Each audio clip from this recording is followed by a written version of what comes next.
ಆತ್ಮೀಯ H16 news ಅರ್ಥಾತ್ ಹೇಸಿದ್ದ ನಮಗೆ ಸ್ವಾಗತ. ನಾನು ನಿಮ್ಮವ ಅದು ಮಲ್ಲಪ್ಪ ಜೋತವರವ. ಈಗಾಗಲೇ BJP ಬಹುದೊಡ್ಡ ಆರೋಪವನ್ನು ಕಾಂಗ್ರೆಸ್ ಆಡಳಿತದ ಮೇಲೆ, ಅದರಲ್ಲೂ ವಿದ್ಯುತ್ ಮಿನಿಸ್ಟರ್, ಇಂಧನ ಮಿನಿಸ್ಟರ್ ನಮ್ಮ ಜಾರ್ಜ್ ಅವ್ರ ಮೇಲೆ ಜೋರ್ದಾರಾಗಿ ಮಾಡ್ತಾಯಿದೆ. ಆರ್ ಅಶೋಕ್ ಅವರಾಗಿರ್ಬೋದು, ಜೊತೆಗೆ ನಮ್ಮ ಇನ್ನೊಬ್ಬರು BJP ಲೀಡರ್ ಆದಂಥ ಅಶ್ವಥ್ ನಾರಾಯಣರಾಗಿರ್ಬೋದು, ಅನೇಕರು ಈ ವಿಷಯವನ್ನು ತೆಗೆದುಕೊಂಡು ಈಗಾಗಲೇ 7,000 ಕೋಟಿ 8,000 ಕೋಟಿ ಏನು ಅವ್ರು ಹೇಳ್ತಾ ಇದ್ದಾರೆ. ಅಲ್ಲೇ ಅಕ್ರಮ ದಂಧೆ ನಡೆದದಪ್ಪ ಬೆಸ್ಕಾಂ ಮೂಲಕ. ಬೆಸ್ಕಾಂ ಯಾರು ನಡೆದಾಗಪ್ಪ ಅಂದ್ರೆ ನಿಮಗೆ ಗೊತ್ತದ ಸರಳವಾಗಿ ಯಾವುದಪ್ಪ ಇದು ಜಾರ್ಜ್ ಅವರ ಮತ್ತು ಅತ್ಯಂತ ಸಿದ್ದರಾಮಯ್ಯ ಆತ್ಮೀಯ ಮಿತ್ರ. ಇವರು ಒಂದೇ ಕಂಪ್ನಿಗೆ ಲಾಭ ಸಿಗುವಂಗೆ ವ್ಯವಸ್ಥೆ ಮಾಡ್ತಾ ಇದ್ದಾರೆ. ಅದರಲ್ಲೂ ಸ್ಮಾರ್ಟ್ ಮೀಟರ್ ಇದಕ್ಕೆ ಹಲವಾರು ಕಂಪ್ನಿಗಳ ಸಹಕಾರ ಬೇಕಾಗ್ತದೆ. ಮತ್ತು ಹಲವಾರು ಕಂಪ್ನಿಗಳು ಅಪ್ಲಿಕೇಶನ್ ಹಾಕಿದ್ರು. ಅವುಗಳ ಬರೆದಂಗೆ ಹೆಂಗೆ ತಡೆದ್ರು, ಏನು ಮಾಡಿದರು, ಎಷ್ಟು ಇಲ್ಲಿ ಅನಾಹುತ ಆಗಿದೆ, ಎಷ್ಟು ದೊಡ್ಡದಾದಂಥ ಅಕ್ರಮ ಆಗಿದೆ ಅನ್ನೋದನ್ನು ಈಗಾಗಲೇ ಆರೋಪಗಳ ಗುಡ್ಡೆಯನ್ನು ಹಾಕಿದ್ದಾರೆ. ಎಲ್ಲ ಆರೋಪಗಳು ನಿಜನ ಅಂತ ಕೇಳಿದಾಗ ಕೆಲವೊಂದು ಅವ್ರು ಆರೋಪ ಮಾಡಿದ ಸತ್ಯಗಳು ಇದ್ದಾವೆ. ಅದಕ್ಕೆ ಜಾರ್ಜ್ ಅವರು ಆರೋಪ ಮಾಡಿದಾಗ ಹೇಳಿದ್ರು, ಇಲ್ಲ ನಾವು ಕೇಂದ್ರದ ನಿಯಮದಂತೆ ಮಾಡಿದ್ದೀವಿ ಅಂತೇಳಿ. ಆದರೆ ಅದರಲ್ಲಿ ಬದಲಾವಣೆ ಮಾಡಿದ್ದಾರೆ ಅನ್ನೋದು ಎತ್ತಿ ಬಟ್ಟು ಮಾಡಿ ತೋರಿಸಿದ್ದಾರೆ BJPಗರು. ಇದೆಲ್ಲ ನಾಳೆ ಈ ಒಂದು ಹಗರಣ ನಮ್ಮ ಕೇಜ್ರಿವಾಲ್ರನ್ನು ಬಲಿ ತೆಗೆದುಕೊಂಡಿತು. ಸಾರಾಯಿ ಹಂಗೇನಾಗ್ಬೋದಾ ಇದು ಅಂತ. ಯಾಕಂದ್ರೆ ಈ ಆರೋಪದಲ್ಲಿ ಭಾಳಷ್ಟು ಹುರುಳುಗಳಿದ್ದಾವೆ.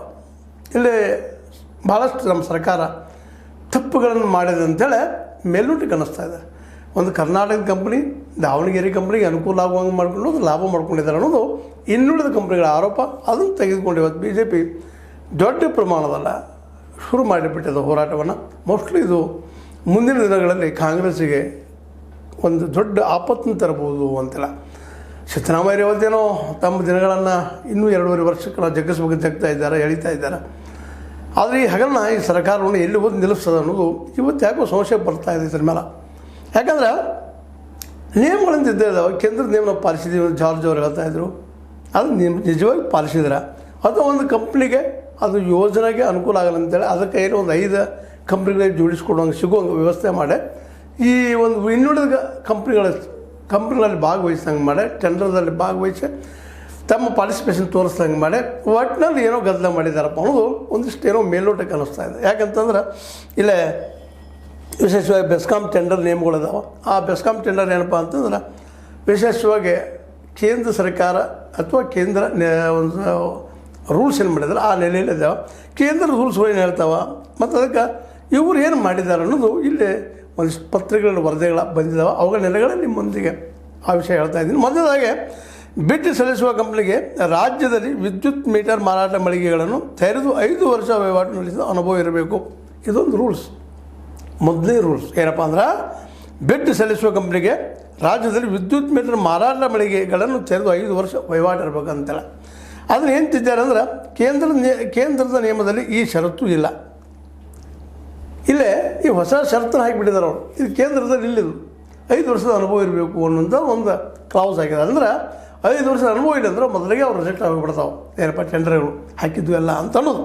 ಇನ್ನು ಎರಡನೇದಾಗೆ ಮೀಟರ್ ತಂತ್ರಾಂಶ ಬಿಲ್ಲಿಂಗ್ ವ್ಯವಸ್ಥೆ ಪೂರೈಸುವ ಕಂಪ್ನಿ ಭಾರತದಲ್ಲಿ ಕಾರ್ಯನಿರ್ವಹಿಸಿರಬೇಕು. ಏನು ಹೇಳ್ತದಪ್ಪ ಇಲ್ಲ ಸ್ಪಷ್ಟವಾಗಿ ಮೀಟರ್ ತಂತ್ರಾಂಶ ಬಿಲ್ಲಿಂಗ್ ವ್ಯವಸ್ಥೆ ಪೂರೈಸುವ ಕಂಪ್ನಿ ಭಾರತದಲ್ಲಿ ಕಾರ್ಯನಿರ್ವಹಿಸಿರಬೇಕು. ಜಾಗತಿಕ ಕಂಪನಿಯು ಭಾಗವಹಿಸಬಹುದು. ಕೇಂದ್ರ ಇಲ್ಲೇ ಒಂದು ಸೇರಿಸಿದ್ದಾರೆ. ಕೇಂದ್ರದವರು ಏನಪ್ಪ ಅಂದ್ರೆ ಇಂಟರ್ನ್ಯಾಷನಲ್ದವ್ರು ಬಂದು ಸೇರ್ಬೋದು ಬಿಡ್ನಲ್ಲೇ ಅಥವಾ ಇದರಲ್ಲೇ ಭಾಗವಹಿಸ್ಬೋದು ಅಂತದ. ಇಲ್ಲಿ ಏನು ಬದಲಾವಣೆ ಮಾಡಿದ್ದಾರೆ ನೋಡು. ಈಗ ಮೊನ್ನೆ ನೋಡಿದ್ರಿ ನೀವು ಕೇಂದ್ರ ನಿಯಮದಲ್ಲಿ ಇಲ್ಲ ಅಂತ ಹೇಳಿದಂಥದ್ದು. ಬಿಡ್ ಪೂರ್ವ ಸಭೆಯಲ್ಲಿ ಭಾಗವಹಿಸಿದ ಕಂಪ್ನಿಗಳಿಗೆ ಈ ಅನುಭವ ಇರಲಿಲ್ಲ. ಒಂದು 10 ಕಂಪ್ನಿಗಳು ಬಿಡ್ಡದಲ್ಲಿ ಬಂದಿದ್ದು, ಅದರಲ್ಲೇ 5 ವರ್ಷ ಅನುಭವ ಇರಬೇಕಂತ ಹೇಳಿದ್ದು ಅವು ಇರಲಿಲ್ಲ. ಹೀಗಾಗಿ ಆಟೋಮೆಟಿಕ್ಕಾಗಿ ರಾಜ್ಯದ ಹಲವೆಡೆ ವಿದ್ಯುತ್ ಪೂರೈಕೆ ಉಪಕರಣ ಮೀಟರ್ ಮಳಿಗೆಗಳನ್ನು ಹೊಂದಿದ್ದು ಅದಕ್ಕಷ್ಟೇ ಅನುಕೂಲವಾಗಿದೆ. ಯಾವ ಕಂಪ್ನಿ ಒಂದೇ ಕರ್ನಾಟಕದಲ್ಲಿ ತನ್ನ ಏನಪ್ಪ ಮೀಟರ್ ಮಳಿಗೆಗಳನ್ನು ಅಥವಾ ಅಂಗಡಿಗಳನ್ನು ಉಪಕರಣಗಳನ್ನು ಪೂರೈಸಿದ್ರು 5 ವರ್ಷದ್ದು, ಅದು ಕರ್ನಾಟಕ ಒಂದೇ ಇತ್ತು ಮೊದಲನೇದು. ಅದು 6. ಎರಡನೇದಾಗೆ ಏನು ಹೇಳಿದ್ರು ಅವರು, ಜಾಗತಿಕ ಮಟ್ಟದ ಕಂಪ್ನಿಗಳ ಎಂಬ ಷರತ್ತು ಕೈಬಿಟ್ಟ ಕಾರಣ ಜಾಗತಿಕ ಕಂಪ್ನಿಗಳಿದ್ರೆ ಭಾಗವಹಿಸಬಾರ್ದು. ಯಾವುದು ಮೀಟರ್ ತಂತ್ರಾಂಶ ಬಿಲ್ಡಿಂಗ್ ವ್ಯವಸ್ಥೆಯಲ್ಲಿ ಅಂಥವುಗಳನ್ನು ಕಾರಣ ಜೀನಸ್ ಪವರ್ ಮತ್ತು BCITSಗೆ ಅನುಕೂಲವಾಯಿತು. ಯಾಕಂದ್ರೆ ಇಲ್ಲಿ ಇದರಿಂದಾಗೆ ಅವರು ಇಂಟರ್ನ್ಯಾಷನಲ್ ಯಾರು ಒಳಗೆ ಬರೋಂಗೆ ಮಾಡೋದಕ್ಕೆ ಅನುಕೂಲ ಆಗಿ ಇದು ಕೇವಲ ಯಾರು ಅನುಕೂಲ ಆಯ್ತಪ್ಪ ಅಂತಂದ್ರೆ ಇದು ಈ ಜೀನಸ್ ಪವರ್ ಮತ್ತು BCITSಗೆ ಅನುಕೂಲವಾಯಿತು. ಒಟ್ಟು 5 ಷರತ್ತುಗಳಲ್ಲಿ ಈ ಅಂಶವನ್ನು ಕೈಬಿಡಲಾಗಿದೆ. ಯಾವ ಅಂಶವನ್ನು? ಈ ಇಂಟರ್ನ್ಯಾಷನಲ್ ಏನು ಅನುಭವಿಸಿದಂಥವರು ಇದು ಭಾಗವಹಿಸುವಾಗಿಲ್ಲ ಅನ್ನುವಾಗ. ಇನ್ನು ಮೂರನೇದಾಗೆ ಮೀಟರ್ ಮೊಬೈಲ್ ಸಂಪರ್ಕಕ್ಕೆ ರೇಡಿಯೋ ಫ್ರೀಕ್ವೆನ್ಸಿ ಮತ್ತು ಸೆಲ್ಯುಲಾರ್ ತಂತ್ರಾಂಶ ಎರಡನ್ನೂ ಪೂರೈಸಿರುವ ಅನುಭವ ಇರಬೇಕು. ಇಲ್ಲೊಂದು ಹೊಸ ಮತ್ತು ಷರತ್ತನ್ನು ಹಾಕ್ತಾ ಇದ್ದಾರೆ. ಏನಪ್ಪ ಅಂದ್ರೆ ಮೀಟರ್ ಮೊಬೈಲ್ ಸಂಪರ್ಕಕ್ಕೆ ರೇಡಿಯೋ ಫ್ರೀಕ್ವೆನ್ಸಿ ಮತ್ತು ಸೆಲ್ಯುಲಾರ್ ತಂತ್ರಾಂಶ ಎರಡನ್ನೂ ಪೂರೈಸಿರುವ ಅನುಭವ ಇರಬೇಕು. ಕೇಂದ್ರದಲ್ಲಿ ಷರತ್ತಿಲ್ಲ. ನೀವು ಅನುಭವ ಇಲ್ಲದಿದ್ದರೂ ಬರ್ಬೋದು, ಪಾರ್ಟಿಸಿಪೇಟ್ ಮಾಡ್ಬೋದು ಅನ್ನೋದು ಮಾತದ. ಬೆಂಗಳೂರು ಜೀನಸ್ ಪವರ್ ಮತ್ತು BCITSಗೆ ಮಾತ್ರ ಅನುಭವ ಇದ್ದು ಏನಪ್ಪ ಇವೆಲ್ಲ ಅನುಭವ ಇರ್ತದೆ. ಯಾವುದು? ಮೀಟರ್ ಮೊಬೈಲ್ ಸಂಪರ್ಕ ರೇಡಿಯೋ ಫ್ರೀಕ್ವೆನ್ಸಿ ಮತ್ತು ಸೆಲ್ಯುಲಾರ್ ತಂತ್ರಾಂಶ ಎರಡನ್ನೂ ಪೂರೈಸಿರುವ ಅನುಭವ ಅವ್ರಿಗಿತ್ತು, ಅವ್ರಿಗೆ ಸಿಕ್ಕಿಬಿಡ್ತು. ಇತರ ಕಂಪ್ನಿಗಳು ಹೊರಗೆ ಉಳಿಯುವಂತ ಆಯಿತು. ಇಂಥ ಕಂಡೀಷನ್ ಹಾಕಿದಾಗ ಉಳಿದ ಕಂಪ್ನಿಗಳು ಸಹಜ ಹೊರಗೆ ಹೋಗಿಬಿಟ್ಟು ಅಂತ. ಇನ್ನು ನಾಲ್ಕನೇದಾಗೆ ಕನಿಷ್ಠ 2 ಲಕ್ಷ ಸ್ಮಾರ್ಟ್ ಮೀಟರ್ಗಳಿಗೆ ತಂತ್ರಾಂಶ ಸಂಯೋಜನಾ ವ್ಯವಸ್ಥೆ ಅಳವಡಿಸಿದ ಅನುಭವ ಇರಬೇಕು. ಕೇಂದ್ರ ನಿಯಮದಲ್ಲಿ ಈ ಷರತ್ತು ಇಲ್ಲ. 2 ಲಕ್ಷ ಸ್ಮಾರ್ಟ್ ಮೀಟರ್ಗಳನ್ನ ತಂತ್ರಾಂಶ ಸಂಯೋಜನೆ ಮಾಡಿದ ವ್ಯವಸ್ಥೆ ಅಳವಡಿಸಿದ ಅನುಭವ ಇರಬೇಕಂತ ಹೇಳ್ತಾರೆ. ಅದು ಕೇಂದ್ರದಲ್ಲಿ ಇಲ್ಲಿ ಈ ನಿಯಮ. ಇತರ ರಾಜ್ಯಗಳಲ್ಲಿ ಸ್ಮಾರ್ಟ್ ಮೀಟರ್ ಅಳವಡಿಕೆ ಗುತ್ತಿಗೆ ಪಡೆದ BCITSಗೆ ಮಾತ್ರ ಈ ಅನುಭವ ಇದ್ದು ಇತರ ಕಂಪ್ನಿಗಳು ಅನರ್ಹಗೊಂಡವು. ಅಂದ್ರೆ ಕೆಲವು ಕಂಪ್ನಿಗಳ ಮೇಲೆ ಗುರಿ ಇಟ್ಕೊಂಡು ಈ ರೂಲ್ಸ್ಗಳನ್ನು ಮಾಡಿ ಚೇಂಜ್ ಮಾಡಿದ್ದಾರೆ ಇವರು. ನಮ್ಮ ಈ ಒಂದು ಇಂಧನ ಮಿನಿಸ್ಟರು ಅಥವಾ ಅವರ ಒಂದು ಇಲಾಖೆ ಬೆಸ್ಕಾಮ್. ಇನ್ನು 2 ಲಕ್ಷ ಸ್ಮಾರ್ಟ್ ಮೀಟರ್ಗಳಿಗೆ ರೇಡಿಯೋ ಫ್ರೀಕ್ವೆನ್ಸಿ ಮತ್ತು ಸೆಲ್ಯುಲಾರ್ ತಂತ್ರಾಂಶ ಅಳವಡಿಸಿದ ಅನುಭವ ಇರಬೇಕು. 50,000 ಸ್ಮಾರ್ಟ್ ಮೀಟರ್ಗಳಿಗೆ ತಂತ್ರಾಂಶ ಅಳವಡಿಸಿದರೆ ಸಾಕು. ಕೇಂದ್ರ ಹೇಳ್ತದೆ 50,000 ಸ್ಮಾರ್ಟ್ ಮೀಟರ್ಗಳಿಗೆ ತಂತ್ರಾಂಶ ಅಳವಡಿಸಿದ್ರೆ ಸಾಕು ಅಂತ ಹೇಳ್ತದೆ. ಅದರಲ್ಲಿ 2 ಲಕ್ಷ ಸ್ಮಾರ್ಟ್ ಫೋನ್ಗಳು ಹೇಳ್ತಾರೆ. ಅಂದರೆ ಇದರಿಂದ ಈ 2 ಲಕ್ಷವರೆಗೆ ಯಾರು ಮಾಡಿಲ್ಲ ಅವರು ಹೊರಗೆ ಉಳ್ದಂಗೆ ಆಗ್ತದೆ. ಜೀನಸ್ ಪವರ್ ಮತ್ತು BCITSಗೆ ಮಾತ್ರ ಈ ಅನುಭವ ಇದ್ದು ಇತರ ಕಂಪ್ನಿಗಳು ಬಿಡ್ನಲ್ಲಿ ಭಾಗಿಯಾಗಲು ಸಾಧ್ಯವಾಗಲಿಲ್ಲ. ಹೀಗಾಗಿ ಅನೇಕ ಕಂಪ್ನಿಗಳು ಹೊರಗುಳಿಯುವಂಥ ಒಂದು ರೂಲ್ಸ್ಗಳನ್ನು ಮಾಡಿದ್ರಿಂದಾಗೆ ಈ ಕಂಪ್ನಿಗೆ ಎಷ್ಟು ಅನುಕೂಲ ಆಗ. ಅದು ದಾವಣಗೆರೆ ಒಂದು ಕಂಪ್ನಿ ಕೆಳಗೆ ಇವು 5 ಕಂಪ್ನಿಗಳು, ಇನ್ನೂರ 5 ಕಂಪ್ನಿಗಳು ಕೆಲಸ ಮಾಡಬೇಕು. ಹಂಗೆ ಒಂದು ಯೋಜನೆ ಮಾಡಿ ಇಲ್ಲಿ ಲಾಭ ಮಾಡಿಕೊಂಡು ತಮ್ಮ ಲಾಭ ಮಾಡ್ಕೊಂಡಿದ್ದಾರೆ. ಇಲ್ಲಿ ಸಾವಿರಾರು ಕೋಟಿ ರೂಪಾಯಿ ಅವ್ಯವಹಾರ ಆಗಿದೆ ಅನ್ನೋದು BJP ನೇರಾನೇರ ಆರೋಪ. ಅದೇ ಕಾಲಕ್ಕೆ ಅನೇಕ ಕಂಪ್ನಿಗಳು ಸಹಿತ ಇದರಲ್ಲಿ ತಮ್ಮ ಹೌದಪ್ಪ ನಮಗೆ ಇದು ಒಳಗೆ ಬರದಂಗೆ ನೋಡ್ಕೊಂಡಿದ್ದಾರೆ.